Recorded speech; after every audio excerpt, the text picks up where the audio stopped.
November 23rd, 2016, Canadian, Texas. 18-year-old Tom Brown is out cruising with friends the night before Thanksgiving.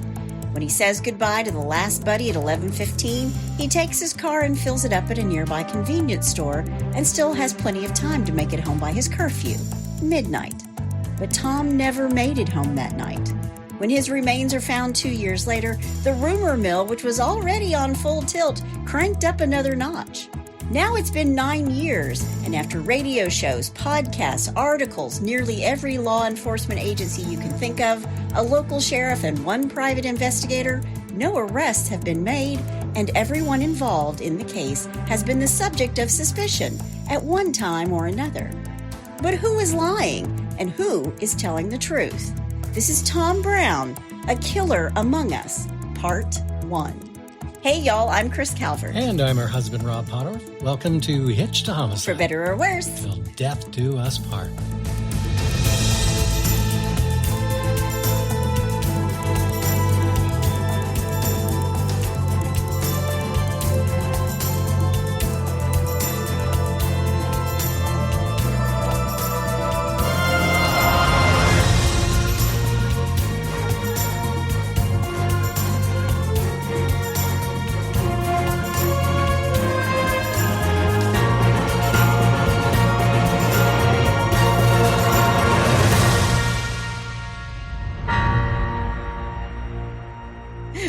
Welcome back, everybody.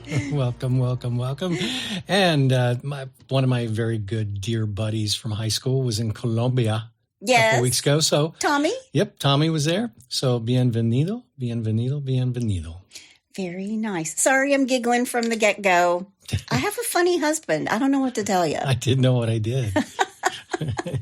Well, wherever you're listening, be sure to subscribe to Hitch to Homicide. Then like, rate, and review the podcast so other people who love true crime can find us. And if you're watching us on YouTube, hit that subscribe button below. Trying to get through it all quick today. There you go. If you want true crime with us all the time, please go join our closed Facebook group, The In-Laws and Outlaws. Go to Facebook, type in H2H.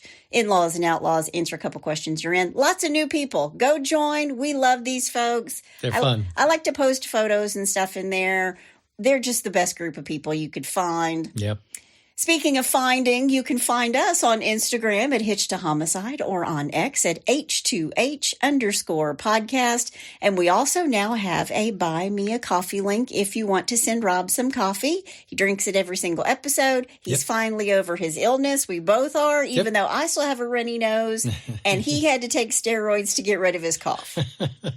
We're falling apart at the seams, y'all. And roid rage. Jeez. God. Steroids just make me mean. It made Rob hungry. Yeah. You can find that link in our show notes. You can also, so you could send him beef jerky, I suppose, too, right? Absolutely. He could buy beef jerky with his Buy Me a Coffee money. Steaks, baked potatoes, whatever.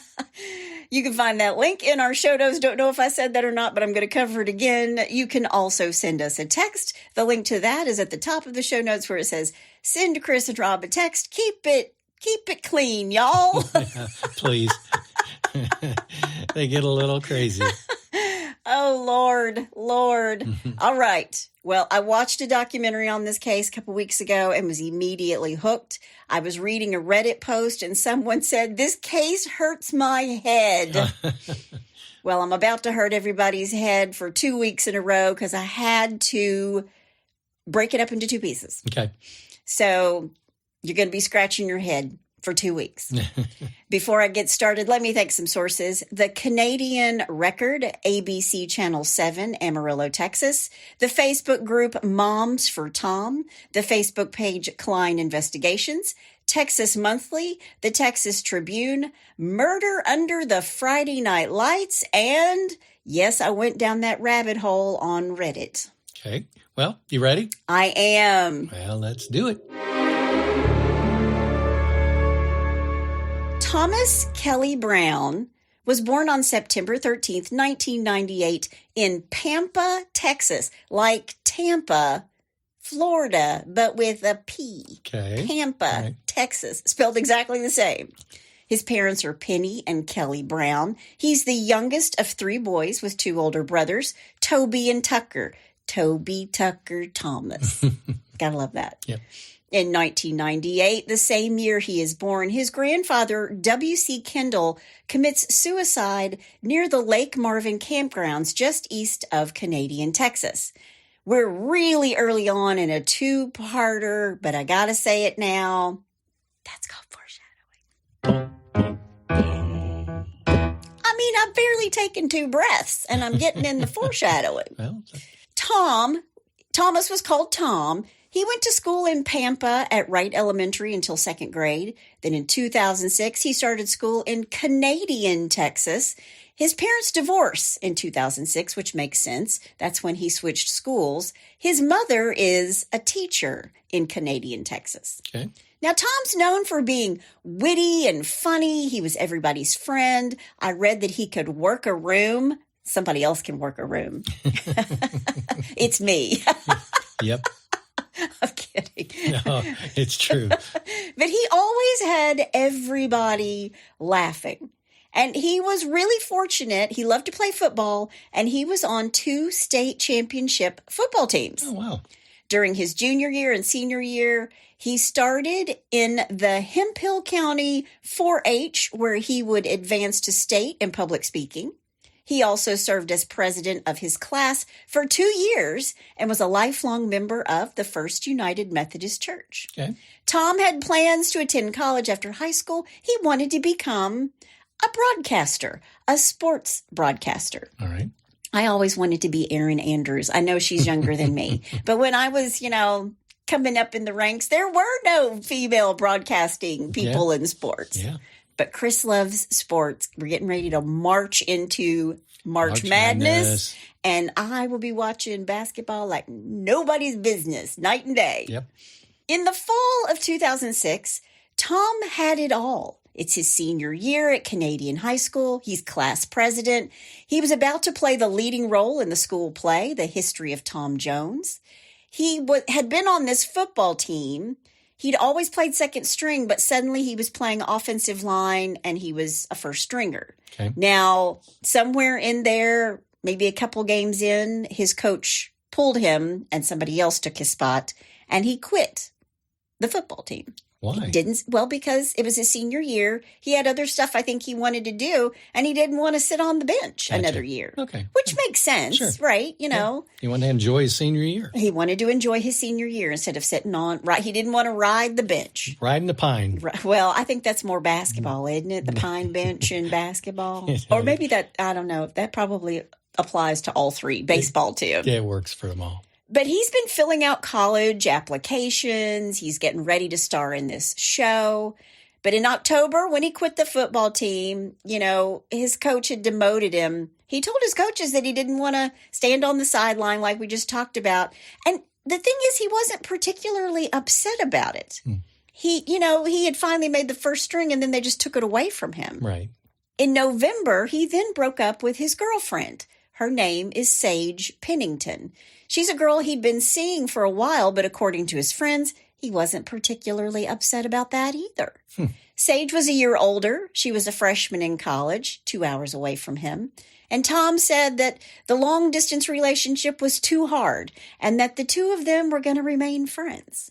Now, I've read a lot of stuff on Reddit where people are like, all these podcasts and stuff, they always talk about the fact that he played football and he was this and he was that. And so I think they make him out to be this all-American kind of.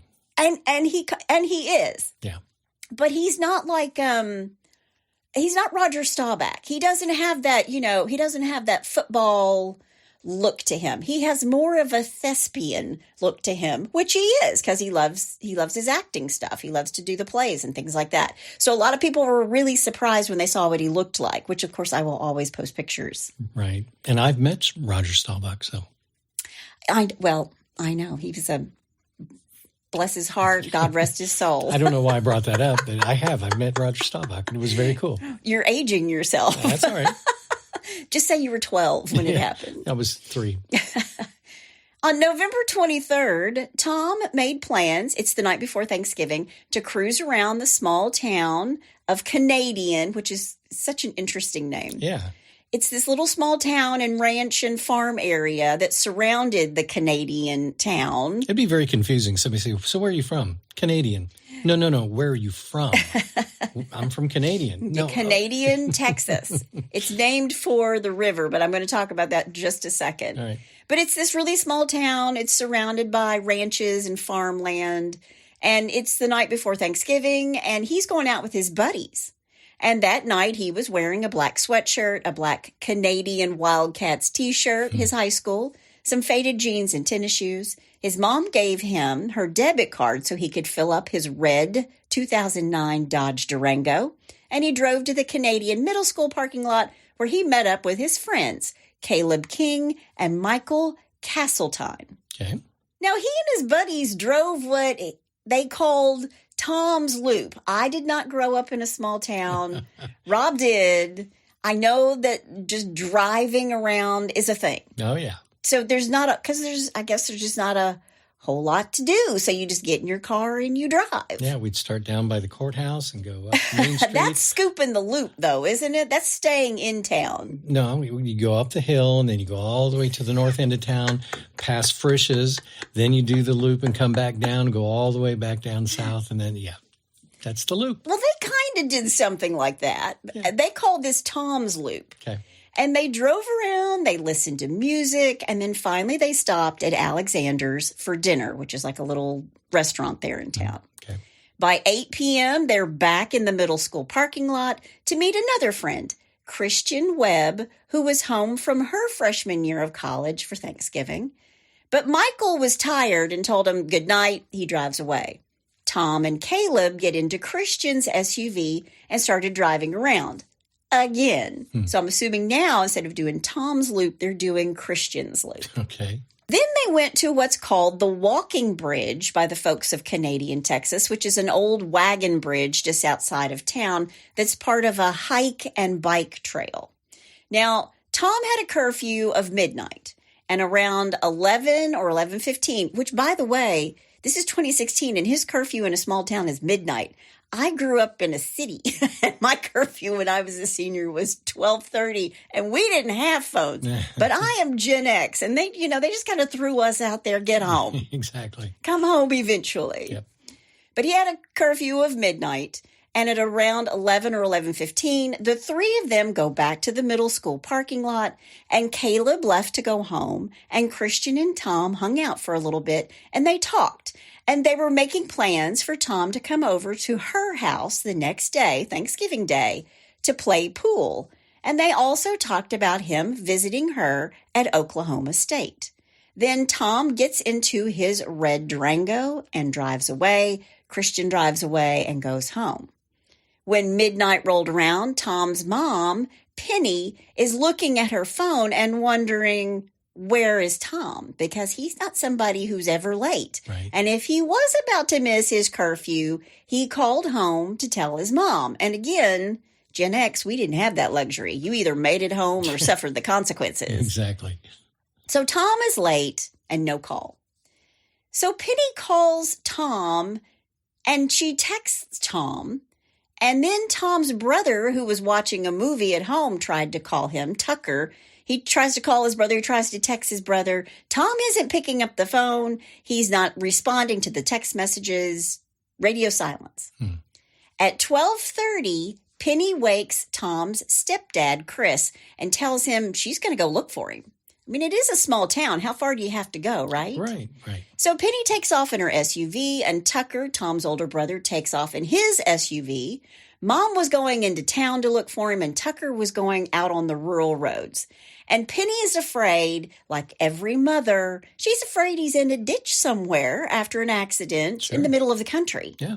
And he's dying, and no one can see him, and she's got to get to him. Right. After about an hour, Tucker dropped off his buddy who was searching with him, and he goes back out again.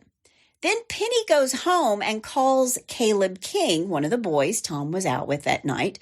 He was immediately worried and in turn called Christian and Michael, the whole crew who'd been together that night. Now, Christian is a little less worried than the boys. She tells Penny when they said goodnight that he drove away. Caleb and Michael got in their own cars. They went out to search for Tom on their own, but there's just no sign of Tom anywhere. At 2:30 a.m., Penny called the sheriff's department in Canadian, Texas, to report Tom as missing. By the way, there is no local police department. That's how small this little town is. Wow. The dispatcher relayed the news to the deputy on duty. His name is Pine Gregory. I love that name, Pine. He has to be in law enforcement. And he's got to be in Texas, right? Yeah. According to his report, he drove around looking for Tom's Durango and at around 4 a.m. pulled into Penny's driveway. Her last name is Meek. She's remarried. Her new last name is Meek.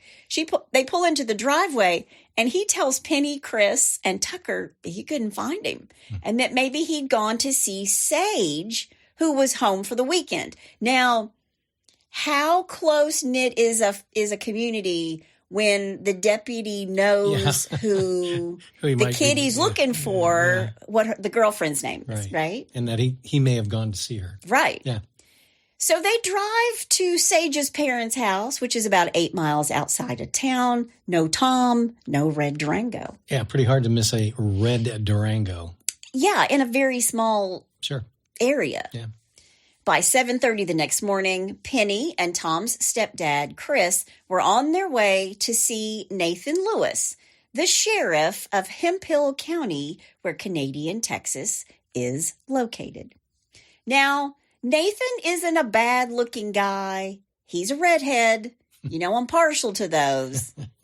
He's only 32. He's a native of Canadian. His father was the mayor of the town, and Nathan had been working for police departments nearby in his 20s, and just 2 months ago in September of 2016, he had taken over as the sheriff of Hemphill County, much to Penny's chagrin. We're going to talk about that in just a second. Okay. Much to Tom's mother's chagrin. She doesn't like him. Okay. Now, being the sheriff is an elected position, and he campaigned on taking down drug dealers in their county. Don't know how many of those there could actually be, but he did start making drug busts as soon as he took office. But he had never handled a missing persons case before. Okay.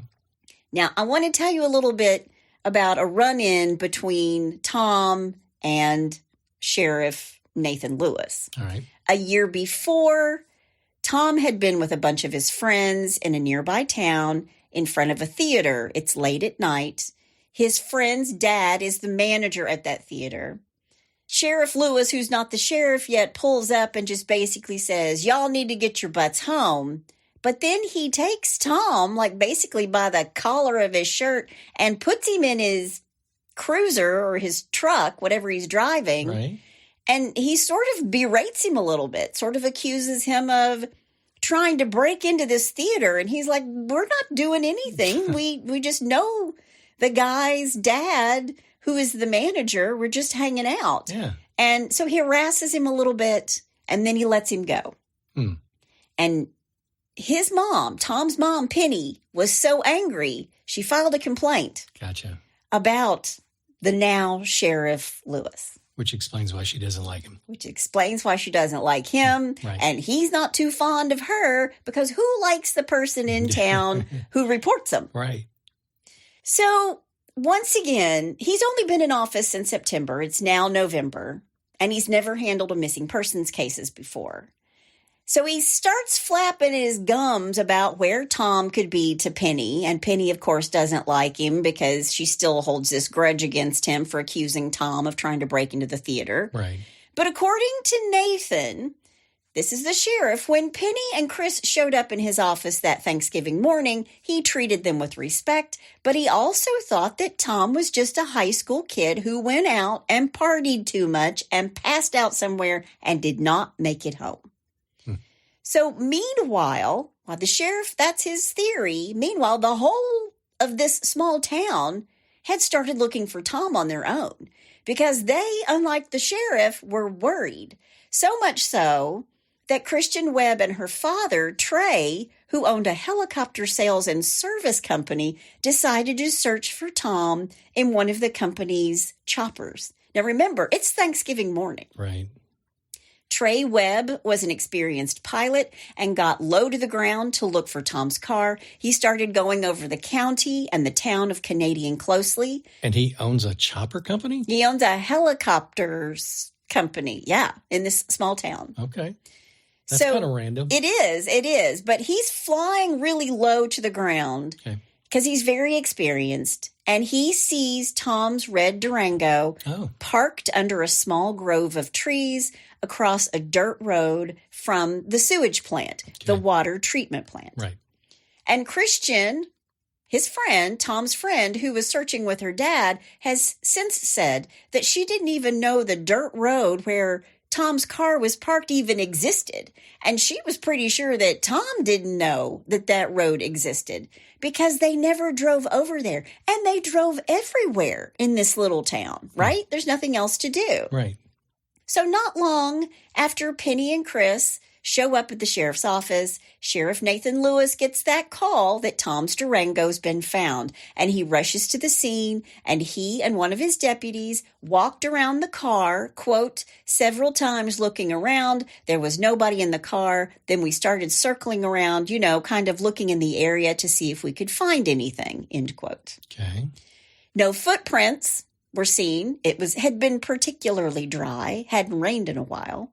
Still, Sheriff Lewis thought he saw one light shoe print outside the driver's door and what looked to be a urine mark near the same door. It is the country. You guys are men. You just go wherever. Yeah. It's the beauty of being a guy. Apparently, but when you're a female and you play golf and the guys are just, off in the woods. Finding a bush.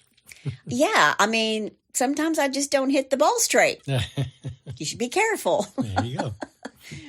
The SUV, this Durango, was unlocked, and there were cans of dip, smokeless tobacco, 2 pairs of football cleats, towels, jumper cables, a pillow, a clown costume, which Tom had worn for a school drama production, his wallet, keys, and phone, and his mom's debit card that he borrowed to get gas. They're all gone.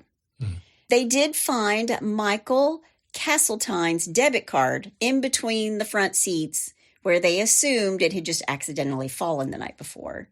And there was some dried blood on the inside of the front driver's door by the door handle, like a bloody knuckle. And if you've ever had a kid who played football, our son, he played football and lacrosse from the time he was little. And when it was football season or lacrosse season, he stayed bruised and bleeding all the time. Yep.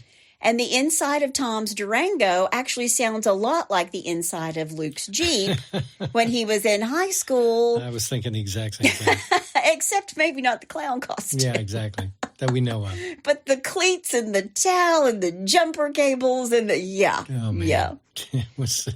It was giving Darwin a new theory on evolution in that Jeep. What can you say about a teenage boy's car? We just, we just stayed out of the car. We didn't drive it. But see, this is a whole different generation, because my generation, it was all about your car. Yeah. And your car was pristine, and it was, jacked up and modified and all this stuff. And yeah. I think now if you worried that much about your car, people would probably make fun of you. I think that's probably why it's like, this is my Jeep. This is my lunked out Jeep. Yeah. It was a really nice car when you did get it. Yeah, exactly. But when I read the description of what was in the car, I was like, I know this well. You've been there, done that. Been there. And you know what? I can even smell Tom's car. Yeah. I can smell it. Yep, exactly.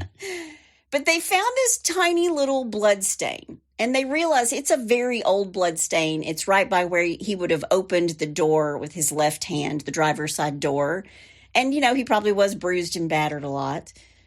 But they did discover a .25 caliber shell casing on the floorboard.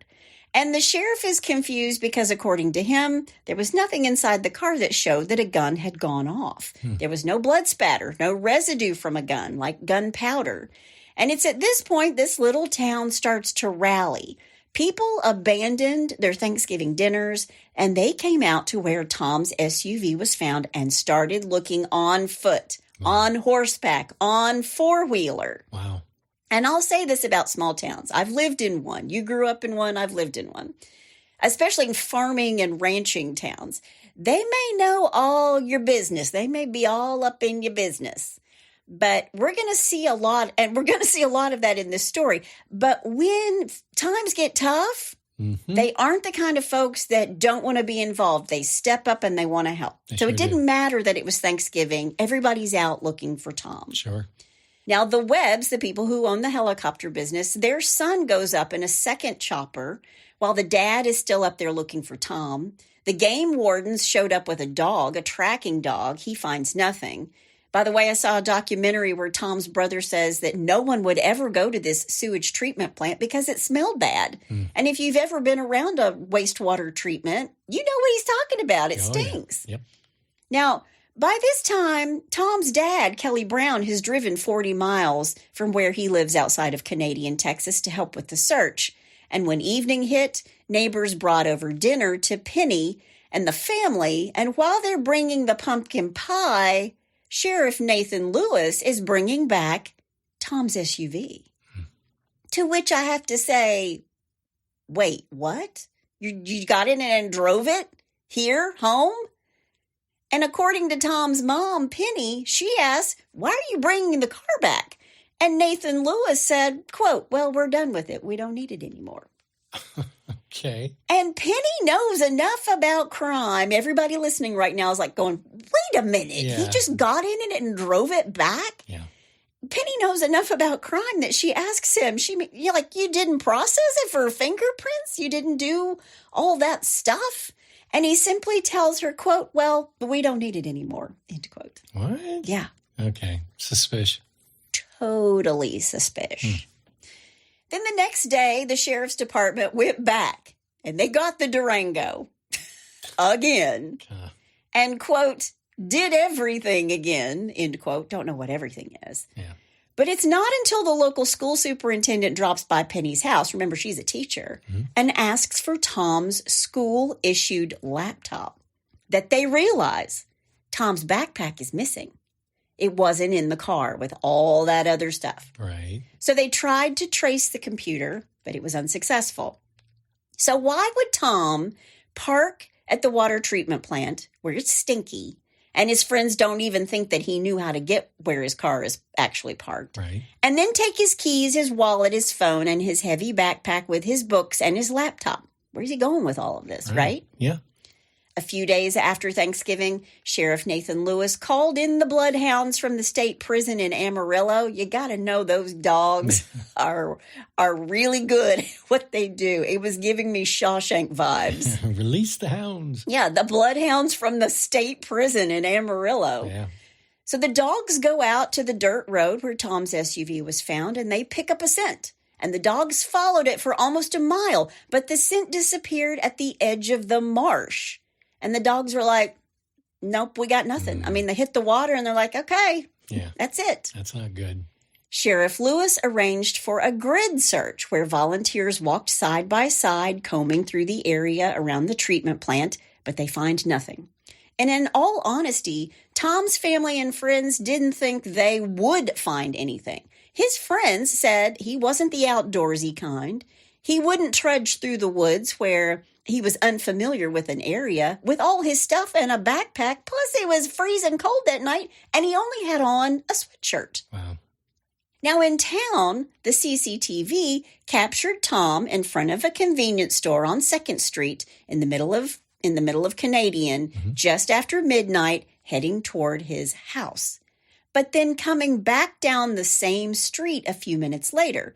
Then around 5:30 a.m., a camera catches the Durango coming through town and heading toward Tom's home, and then again backtracking. Then at 5:56 a.m., the Durango is again picked up by a camera on top of a city-owned building near the water treatment plant. And the Durango was moving slowly along this dirt road, passing through the open gate and parking. And when the headlights go off, it was totally dark, and no one could be seen getting in or out of this SUV. That's too bad. Now, what seemed like a potential lead only raised more questions. Why would Tom be driving around Canadian in those early morning hours, dodging his family and friends and the sheriff's deputy who are out looking for him during this time? Yeah. Why would he drive toward his home? Of all the places he could have chosen to abandon the Durango, why would he pick the water treatment plant? Or what if he hadn't walked into the woods at all? What if someone else was driving his car? Sure. Sheriff Nathan Lewis called Penny and Chris into his office to be interviewed again on November 26th. But this time, Brent Clapp, Lewis's chief deputy, who'd been in law enforcement for years, is the guy who conducts the interview. So they got the clap on this. Sorry. There's the clap. There you go. 2 P's. Okay. Also in attendance was a Texas state trooper. Now, first they talked to Tom's stepdad, Chris, who basically says his mom takes care of him. I don't know why Tom is gone, which I thought was kind of funny. He's like, I don't know. Yeah. His mom deals with him. I'm the stepdad. I don't know. Right. Penny told Clapp that Tom's friends, they loved him. And she'd been in contact with his friends and his teachers, and everyone said the same thing, that he was laughing and smiling in the halls and that he was doing great in school. Remember, he just got the lead in the school play, and he's president of the senior class. Now, he did quit the football team, and he broke up with his girlfriend. But, all in all, things are going well. Yeah, he's the kind of guy that Marsha Brady would have liked because he's a BMOC. Marsha. Now, Clapp asks Penny where her mind went when she found out that the Durango had been found by the water treatment plant, and she told them she worried that Tom had committed suicide. And when they ask her why, she tells them, quote, because it runs in our family, and I just figured maybe at that point he was distraught about breaking up with his girlfriend, end quote. And when they ask her how he might have killed himself, she said, quote, I figured it would have been like the choking game, end quote.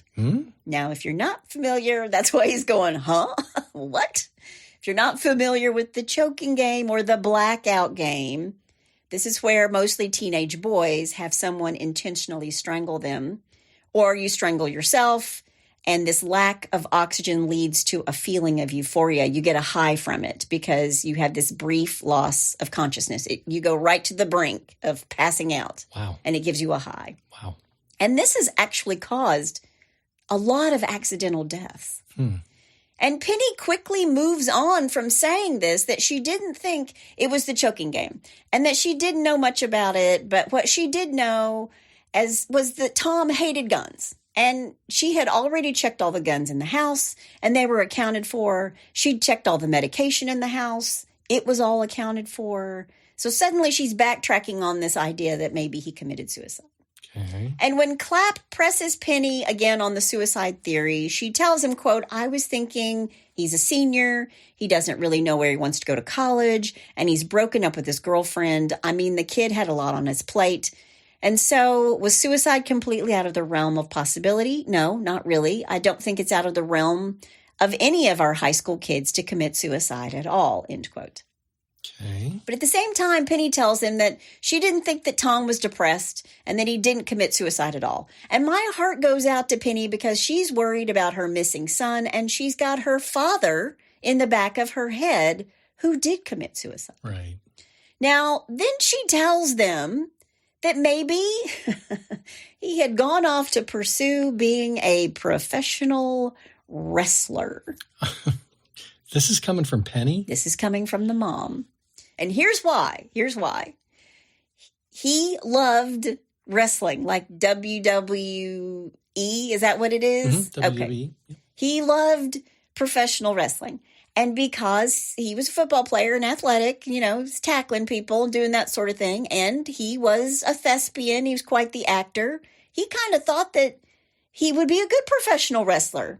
I mean, he's a big guy. He's like 6'1", 180 pounds. Yeah. And he could combine these two things that he loved. When I was with Paramount, I actually worked with a graphic designer who was an ex-professional wrestler. You'd actually want a belt and the whole thing. Did you worry he was going to put you in a half Nelson at any point? Nah, he was the nicest guy in the world. He was funny. Yeah, so he hasn't run off to join the circus. He's run off to join the wrestlers. Right. And to show my age, Pampero Purpo. Who? It was a wrestler when I was a kid. What? What? Oh, I know. Pampero Purpo, or whatever his name was. I think that was it. See, now I have to find a picture of this guy. Yeah. He was a weird-looking dude. But my point is, I realize that that's a little out of the blue. And you're saying, she's kind of all over the place. But I think at this point, she's just telling herself whatever she needs to tell herself to keep going. Because finally she says, I think he's hiding somewhere. By the way, his name was Pampero Furpo. I just looked it up. Can you stick with the true crime here? Oh, look, squirrel. Good Lord. Y'all, this is my life. You started it with the wrestler. Okay, sorry. Then another one of Lewis's deputies goes to interview Sage, the ex-girlfriend. Her name is Jerry Lynn Ortega. They send the female sheriff's deputy to interview the young girl. And what she learned was that Sage said that Tom liked to occasionally wear men's diapers. What? I knew it. I knew you were going to be like, where is this case going? I mean, I've heard of, believe it or not, I've heard of guys doing this when they go to like Coachella or somewhere like that, so they don't have to. Or Vegas. Well, when they get like, up in the front row at a concert and stuff, they don't want to lose their spot, so they just wear a diaper. Yeah, no, that's not. I think he wears them because he enjoys them. Okay. All right. And he told her this secret in the spring of 2016 when he was a junior and she was a senior. He was really embarrassed about it, and Sage told Jerry Lynn that she didn't know who knew about this. But I looked this up, and an adult who wears diapers is considered to have something called paraphilic infantilism, which is a desire to wear diapers and being treated like an infant.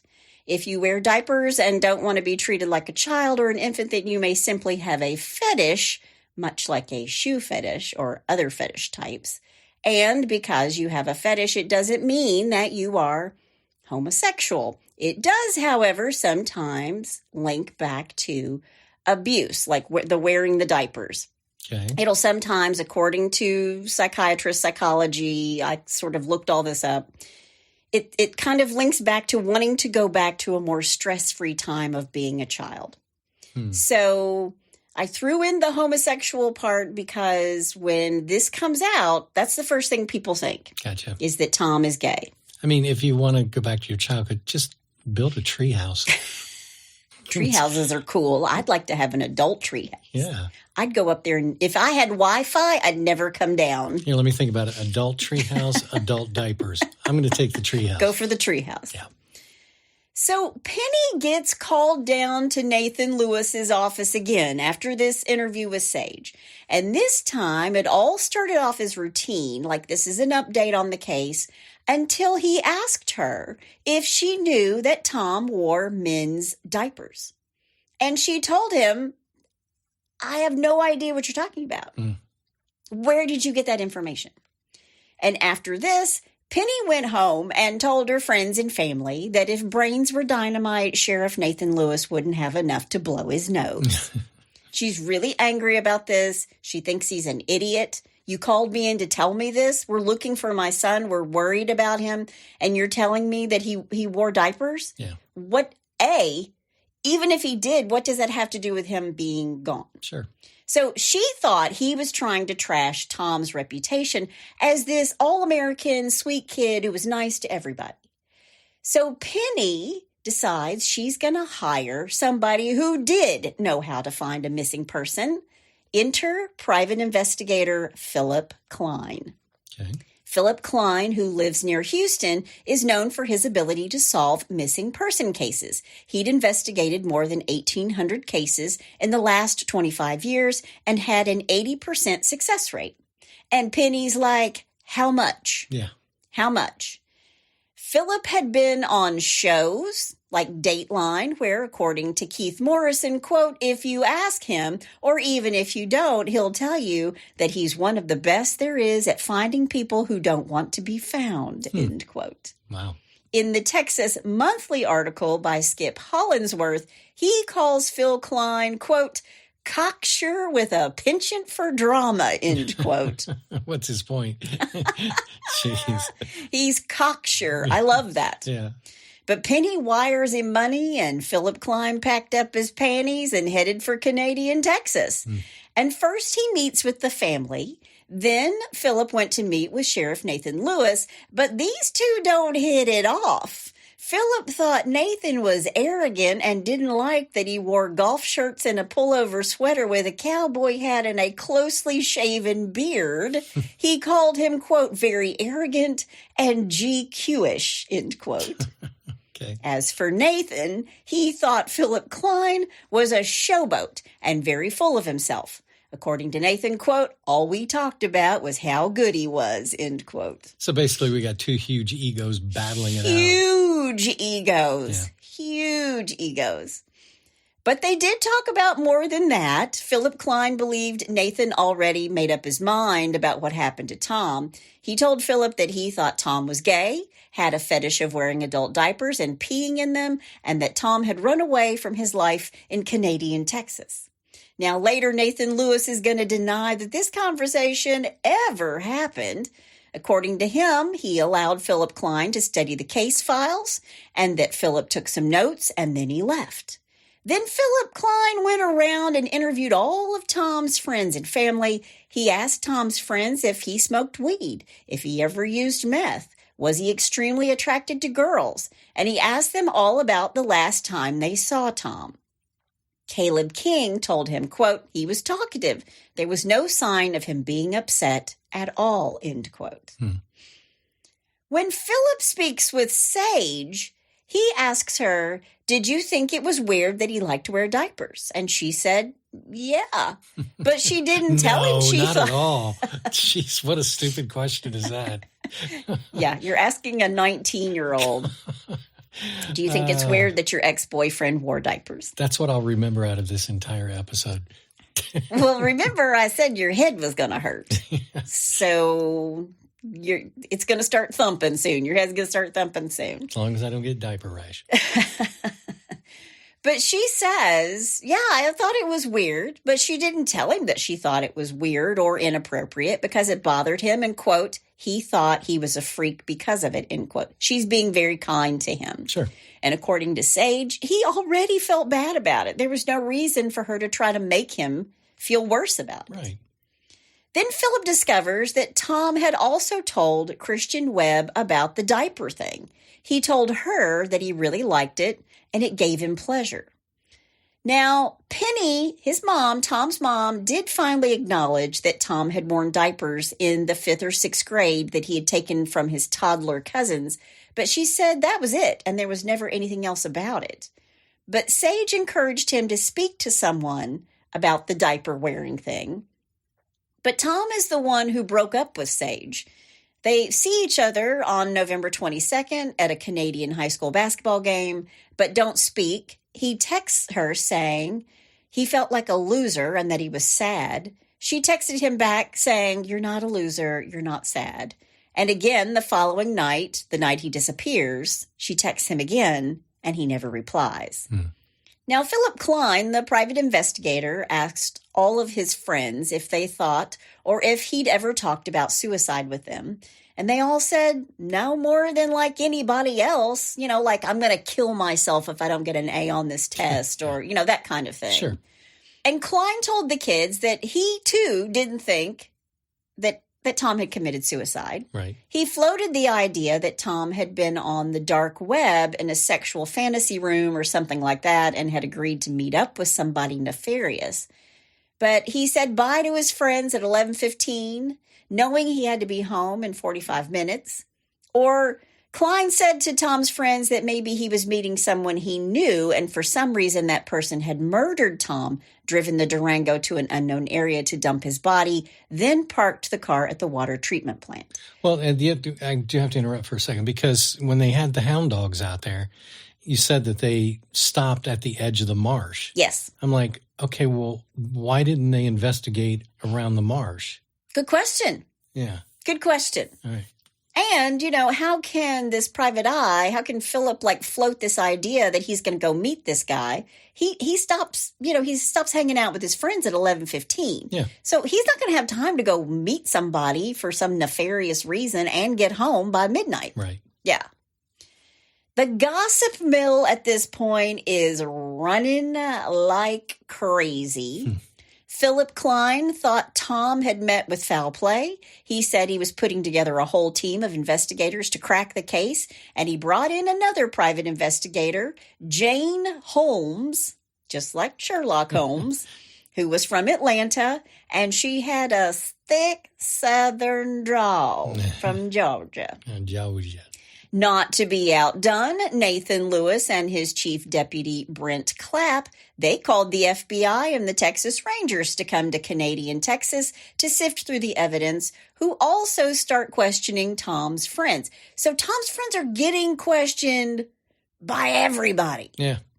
Sounds like Canadian Texas doubled in population all of a sudden. Yeah. Yeah. Yeah, these poor kids, they're getting it from everybody, from all sides. Right. But when the police and the Rangers start talking, that this one friend of Tom's, something that she said stuck with them. He had told a friend, Macy Patterson, that Tom had once said how easy it would be to disappear from Canadian Texas as long as you didn't use a cell phone, a credit card, or anything else that was traceable. So maybe they thought Tom, this 18-year-old who's getting ready to be the star of his play, has skipped town and hitchhiked his way to somewhere else, leaving everything behind. But they can't find those things that they're saying he left behind. Right. Penny is called back into Sheriff Nathan Lewis's office to meet with the Texas Rangers. She came with her husband, Chris, and her ex-husband and Tom's father, Kelly. They asked Penny if there was a chance that Tom was gay. And one of the Texas Rangers, according to Penny, said to her, quote, "I think that your son just ran off. The great news is that he's alive, and when he wants to talk to you again, he'll pick up the phone and call you," end quote. So they're kind of like, we're going to just wash our hands of this. We solved this. Yeah, he's gay. He ran away. Yeah. When he wants to find you, he will. Right. And when Penny asked them why they thought Tom was gay, they told her, quote, "Well, friends," end quote. And Penny goes, "What friends?" And they tell her, "We can't divulge that." What? Yeah. Oh, jeez. After the holidays and in early 2017, Sheriff Nathan Lewis goes on the area's popular locally owned radio station. It was WMBR. It was the number one station, by the way. And there was a show hosted by a guy named Chris Samples.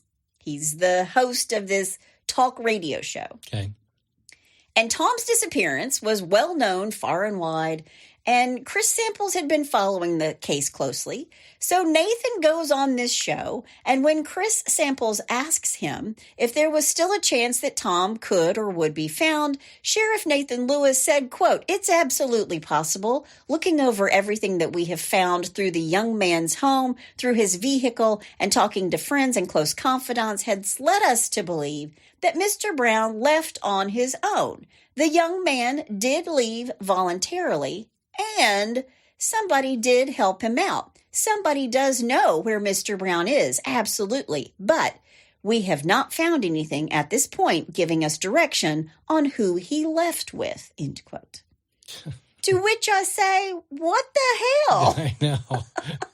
Good Lord. Well, you just covered all your bases. What the hell? You went on a radio show and just spouted conjecture. Yeah. I mean, yeah. Oh, man. On the opposite end of this is Philip Klein and his theories, and he doesn't have any evidence to back up his thoughts either. The owner of the Toot and Totem the Panhandle's go-to convenience store chain, Toot and Totem, the Toot and Totem, dangled a $5,000 reward for whoever could help the sheriff track down Tom, whether that meant bringing him home safely and soundly or just proving that he wasn't around anymore. The tips come rolling in. One caller swore they saw Tom grabbing a snack at a Chicken Express in Amarillo. Another was convinced they spotted him sipping an overpriced latte in a Clovis, New Mexico coffee shop. But just like your ex's promises, none of the leads went anywhere. Well, the other thing, too, is if he didn't take any credit cards or anything with him, what's he using for money? Good point. Okay. But there are no texts, no phone pings, no evidence, just radio silence. Tom hadn't just vanished. He was a straight-up ghost at this point. He was off the grid. Then one day in mid-January 2017, a worker for an electric company was on a desolate road east of Canadian, known as Lake Marvin Road. It leads to the reservoir. A man sees a backpack sitting about 5 feet off the road behind a barbed wire fence and propped up under a tree. Later, when he heard about the Tom Brown case, he drove back out there. He opened the backpack. All true crime people are like, don't touch it. Stop it. He opened the backpack. Inside were books and papers with Tom's name on them and his school-issued laptop. It looked like the backpack had been put there underneath this tree, 5 feet off the road, intentionally. Right. Now, this is 4 miles away from where his car is, which means he would have had to walk this 4 miles in the dark, in the cold, without a coat, at 6 a.m. through the marsh and the thigh-high Canadian River before hitting acres of tall grass while carrying this very heavy backpack. Sounds plausible. And there was no... Sorry. Yeah, and there was no way somebody had just thrown it from the car. It was too heavy, right. And it was propped up under the tree like it was staged. Now, Tom could have walked out of the water treatment plant and back on the road to avoid the other conditions, but that would have been an 8-mile walk, and he would have only had an hour and a half to get there before the sun came up, and the town and his family were already out looking for him. Right. And why did he go to Lake Marvin Road anyway, or leave his backpack under this tree? Well, Philip Klein thought it meant foul play, that someone else had placed the backpack there, not Tom, someone who was disposing of evidence. Okay, see, I'm a musician, so you have to speak slowly and use crayons when you discuss things with me. I think I could have figured that out. Yep. Well, you're one half of a true crime podcast team, honey. We know things. Yeah, exactly. I'm not an investigator, but I play one on a podcast. That's right. Yeah. Now, at this point, Philip Klein goes on the Chris Samples show, and he talked all about himself and how great he was at his job and how many kids and missing persons he'd found and all the celebrities he'd worked with and for, and the people in this little town and the surrounding areas. They're all about it as they hear all about this Klein guy. Right. At one point, while he's on this radio show, he threw some not-so-subtle shade at Sheriff Nathan Lewis, telling the listeners that something awful had happened to Tom. Quote, "We believe at this point in time that we have no credible evidence that Tom Brown is a runaway. We have completely vetted the opportunities for Mr. Brown to run, and we just don't see it based upon the evidence that we have at this time. If he did leave the area, he left the area with no money, the clothes on his back, no car, no means or the ability to garner any money other than to go somewhere and get a job," end quote, which is exactly what you said. Right. And when Philip goes on this Chris Samples show more than once, and even at one point he says, quote, "We do believe that we have established some possible suspects in the city regarding some possible nefarious activities, and we're exploring those," end quote. He told the listeners that if you know something, you need to say something, because if the case goes in the wrong direction, you could be charged with a crime for withholding information. Wow. So now he's trying to scare something out of whomever might know anything. Right. And guess what? Nobody comes forward with new information. Imagine that. Yeah. Then Philip brought in a cadaver dog from Georgia named Chance.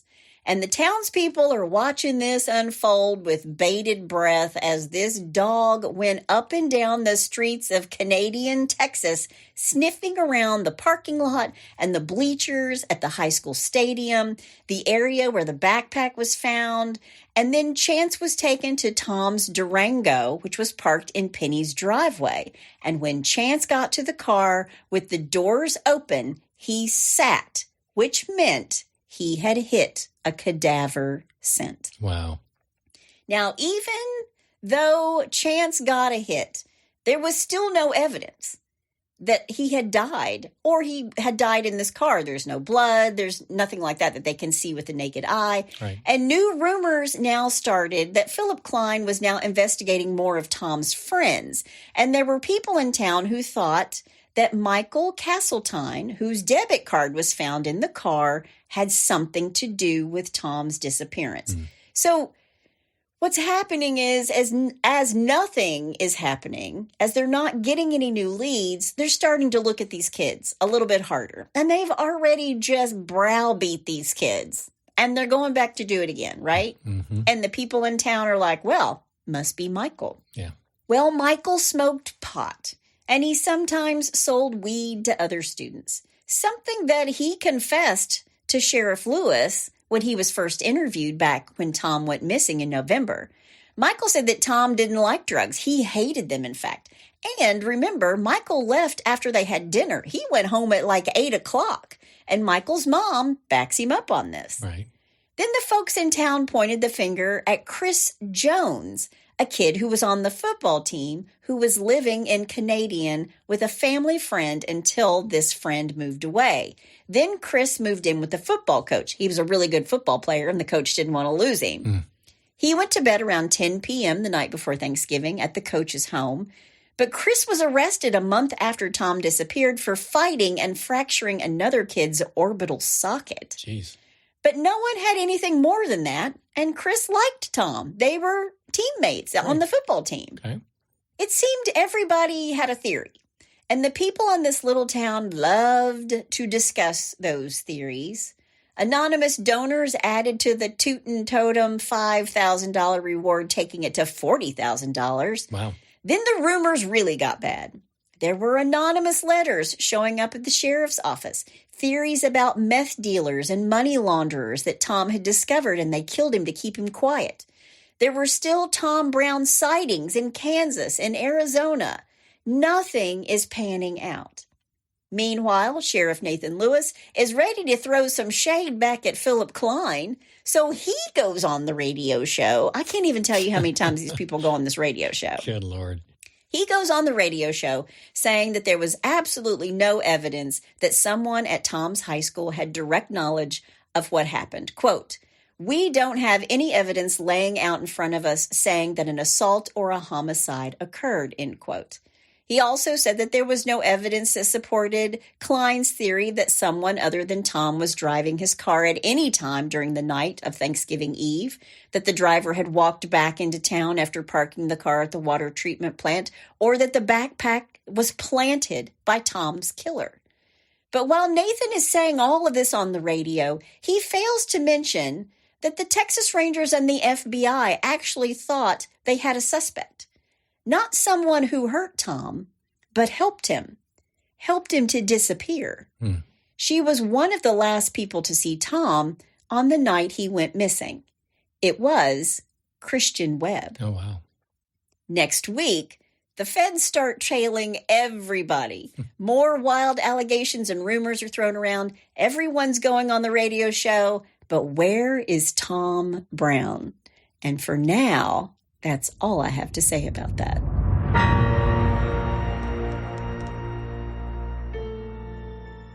For nearly 7 years, Jane Doe has lived in the shadows, her past buried deep beneath layers of secrecy and silence. After completing more than was asked of her in her last assignment for the enigmatic Kywolf Project, Jane Doe vanished without a trace, leaving behind a trail of dead bodies and unanswered questions. But now, as the specter of her past returns with a vengeance, Jane finds herself thrust back into a world she thought she'd left behind forever. When her former sins come knocking on her door, Jane is faced with an impossible choice: continue to hide in the shadows, or once again take up arms against the forces that threaten to tear apart the fabric of society. With enemies lurking around every corner and allies who may not be what they seem, Jane must rely on her wits, training, and her unyielding determination to survive. And while trust is a luxury she cannot afford, Jane must confront the truth about herself and her past. As the clock ticks, she realizes that the line between family, friend, and foe are razor thin, and in the end, the only person she can rely on is herself. Jane Doe 4 Charlotte is available September 24th, 2024. No name, no regrets, no mercy.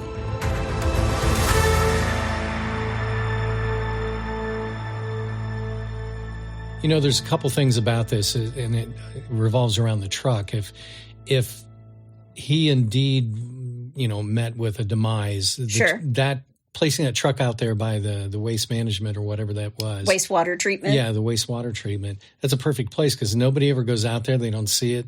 But on the same token, if he wanted to disappear, again, that's a great place to park the truck. Yeah, and think about it. There's no way they would have found that truck. No one's driving down that road looking for him. And all of his friends said, he didn't know this. We didn't even know this place existed. We didn't even know this area existed. Yeah. How to even get back here. The only reason they found it was because Trey Webb, the guy who owned the helicopter company, right, got up in the air and was flying low to the ground and boom, and saw it. That's the only reason. That's the only reason they found that truck so soon. Well, I'm looking forward to seeing what happens next week. There's more to come. All right.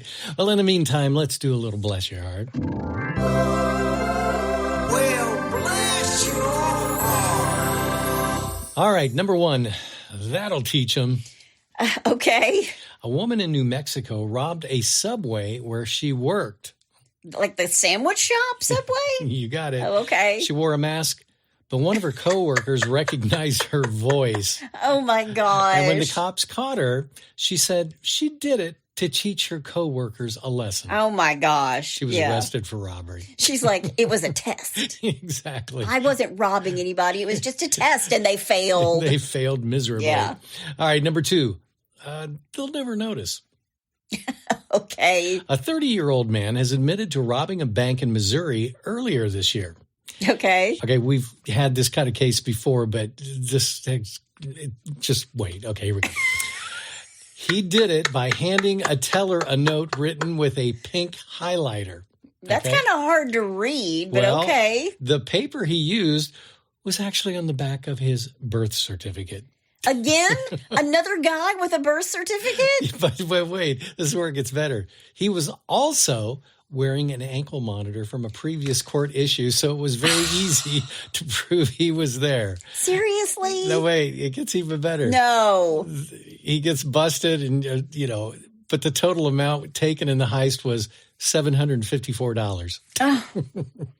Bless his heart. I know. See, people, this is why you leave your birth certificate with your mom, even when you're 40 years old. Yeah. All right, number three, and finally, your wish is my command. Okay. A Florida woman is behind bars after getting exactly what she asked for during an encounter with a police officer. Uh-oh. Allegedly, 30-year-old Chelsea Leahy approached a corporal from the Pinellas County Sheriff's Office and asked, quote, "Can you arrest me? I have drugs." Officer, can you put me in handcuffs? Oh, my gosh. Investigators say she then pulled out two small baggies from her pockets, handed them to the officer, saying that they contained meth. The test kit came back positive, and she got what she wished for. Leahy was arrested for possession of a controlled substance booked. Do you think she was just looking for a place I think she was stay, or she was high and like the officer? I mean, this is Florida, so do you think she was like, "Ooh, he's cute"? Hey, officer. I'm going check. Can you handcuff me? Oh, my gosh. Oh, bless her heart. Bless her heart. Yeah, there's your stupid criminals this week. Duh. Well, if you have a bless your heart or you know somebody's heart who needs blessing, all you got to do is go to Hitch to Homicide. When you get there, there's a pull-down menu. And while you're there, you can also suggest a case. Do it. Or tell us about your brush with true crime. Yes. That's my amazing husband out there. And that's my beautiful bride in the booth. Join us next week for part 2. Bye, y'all.